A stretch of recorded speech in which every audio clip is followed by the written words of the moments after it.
Sir ಬಂದಮೇಲೆ ಅನುಭವ ನಿಮ್ಮ ಹತ್ರ ಹೇಳ್ಕೊಂಡಿರ್ತಾರೆ. ಸೊ ಹೆಂಗಿತ್ತು ಅಲ್ಲಿ, ಯಾವ ಥರದ್ದಿತ್ತು ಅಂಥೇಳಿ. ನಿಮ್ಗೆ ಅಂದರೆ ಆ ಟೈಮಲ್ಲಿ ಬಂದಾಗ ನೀವು ಕೇಳಿರುವಂಥದ್ದು ಹೆಂಗಿರ್ತಾ ಇತ್ತು, ಅದರದ್ದೆಲ್ಲ ಏನು ಹೇಳಿದ್ದಾರೆ ನಿಮ್ಗೆ, ಏನು ನೆನಪಿದೆ ಅದು ಎಲ್ಲ? ಸರ್ ಅದು ಅವತ್ತಂತ ಅಷ್ಟೇ ಅಲ್ಲ, ಆ ಒಂದು ಚರ್ಚೆ ಈಗಲೂ ನಡೀತಾನೆ ಇರ್ತದೆ. ಅಂದರೆ ಯಾರಾದರೂ ಮನೆಗೆ ಬಂದಾಗ ನಮ್ಮ ತಂದೆನ ಕೇಳ್ತಾರೆ, ಸರ್ ಬೇಜಾರಿಲ್ಲ ಅಂದರೆ ಹೇಳಿ. ಹೆಂಗಿತ್ತು ಅದು? ಯಾಕೆ ನಮ್ಮ ಕ್ಯೂರಿಯಾಸಿಟಿ ಸರ್ ಅದು, ಯಾಕಂದರೆ ನಿಮ್ಗೆ ಗೊತ್ತಿರುತ್ತೆ ಆ ವಿಚಾರ. ಸರ್ ಅವರು ನನ್ನ ಪ್ರಕಾರ ಏನಂದರೆ ಸಂಪೂರ್ಣವಾಗಿ ಇದುವರೆಗೂ ನಮಗೆ ಯಾರಿಗೂ ಅವರು ಹೇಳೇ ಇಲ್ಲ. ಯಾಕಂದರೆ ಅವರು ಹೇಳೋದು ಕೆಲವೊಂದು ನಾನು ನಿಮಗೆ ಹೇಳ್ಕೊಳ್ಳೋಕೆ ಕೂಡ ಆಗಲ್ಲ, ಅಷ್ಟು ಕಠೋರವಾಗಿತ್ತು ಅಂತ. ಅಂದರೆ ಏನು ಸರ್ ಅವ್ರು ಹೇಳೋದು, ನಾವು ಒಂಥರ ಅವ್ನು ನಡೆಸ್ತಾ ಇದ್ದಿದ್ದು ಜೈಲಲ್ಲಿದ್ದಂಗೆ. ಅವನು ಕೂತ್ಕೊಂಡ್ರೆ ಕೂತ್ಕೊಬೇಕು, ನಿಂತ್ಕೊಂಡ್ರೆ ನಿಂತ್ಕೊಬೇಕು. ಅಣ್ಣವ್ರಿಗೂ ಅಂದರೆ ಕಮಾಂಡಿಂಗ್ ಅಂತಲ್ಲ ಸರ್, ಅಲ್ಲಿ ಪರಿಸ್ಥಿತಿ ಹಾಗಿತ್ತು.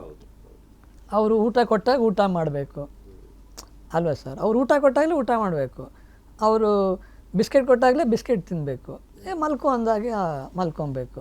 ಅಂದರೆ ಅಲ್ಲಿ ಬೆಟ್ಟ ಇದ್ದಿದ್ದರಿಂದ ಸರ್ ಲೈಟು ಜಾಸ್ತಿ ಕತ್ಲಲ್ಲಿ ಹಚ್ಚಬಾರ್ದು, ಗೊತ್ತಾಗ್ಬಿಡುತ್ತೆ ದೂರದಿಂದ ಎಲ್ಲರೂ ಕಾಣುತ್ತೆ ಅಂದ್ಬಿಟ್ಟು 5 ಗಂಟೆಗೆಲ್ಲ 5-6 ಗಂಟೆಗೆಲ್ಲ ನೈಟ್ ಊಟ ಮಾಡಿ ಮಲಗಬೇಕಂತೆ ಸರ್. ನಮ್ಮ ತಂದೆ 6 ಗಂಟೆಗೆ ಯಾರಿಗೆ ನಿದ್ದೆ ಬರುತ್ತೆ? ಆಮೇಲೆ ಸಡನ್ನಾಗಿ ಅವ್ನು ಬೆಳಗ್ಗೆ ಎದ್ದು ನಡೀರಿ ಹೋಗಬೇಕು ಅಂದರೆ ಎಲ್ಲದನ್ನೂ ಹೊತ್ಕೊಂಡು ನಡೆಯೋಕ್ಕೆ ಶುರು ಮಾಡಬೇಕು. ಅದೇ ಕೆಲವುದೆಲ್ಲ ಅವ್ರು ಹೇಳಿದ್ರು, ನೀರೆಲ್ಲ ಎಲ್ಲಿ ಯಾವ ಕೆರೆ ನದಿ ಹರಿತಿದ್ರೆ ಏನಾರು ನೀರು ಹರಿತಿದ್ರೆ ಅಲ್ಲೇ ಇಟ್ಕೊಂಡು ಕೊಡಿ. ಅದು ಕಲರ್ ಸುಮ್ಮನೆ ಕಾಮಿಡಿಯಾಗಿ ನಮ್ಮ ತಂದೆ ಕಲರ್ ನೀರು ಕುಡ್ದಿದ್ದೀವಿ ನಾವು ಅಲ್ಲಿ. ನಮ್ಮ ತಾತ ಹೇಳೋರಂತೆ, ನೀರ್ದು ಕಲರ್ ನೋಡ್ಬಿಡಕ್ಕಯ್ಯ, ಸುಮ್ಮನೆ ಕುಡಿ, ಇಲ್ಲಾಂದರೆ ನೋಡಿಬಿಟ್ರೆ ಕುಡಿಯೋಕ್ಕಾಗಲ್ಲ, ಬಟ್ ಕುಡಿದೇನು ಇರೋಕ್ಕಾಗಲ್ಲ, ಕುಡಿಲೇಬೇಕಾಗ್ತದೆ ಹಾಗೆ.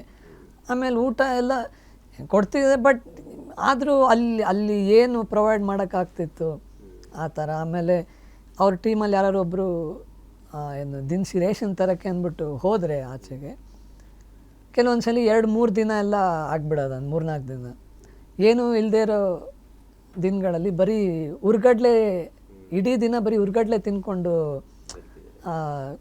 ಕಾಲ ಕಳೆದಿರೋ ಟೈಮ್ ಅಂಥ ದಿನಗಳು